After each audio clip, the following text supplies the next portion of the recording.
So for example, what we have right here with class program is a curly brace or a block of code, which results in a new level of indentation. Same with this block of code. This results in a new level of indentation as well. This indentation, although ignored by the C# compiler, is incredibly important because without it, you will get lost. If your program looks like this, nobody's going to be able to read it. No, no, no. Or do one other thing. I'd like to demonstrate what is typical with beginners. Go ahead and put it all formatted back. Now shift align everything to, there you go. This is typical.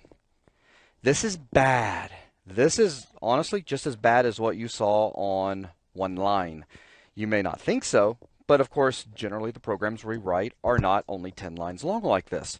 So once you have to start scrolling and it's multiple files and everything is all left aligned, this is also gross. This is also very difficult to understand, especially when you start having things like nested if statements and switch statements and loops and etc. It becomes really difficult to read. Even if you're an experienced programmer, it's difficult to read.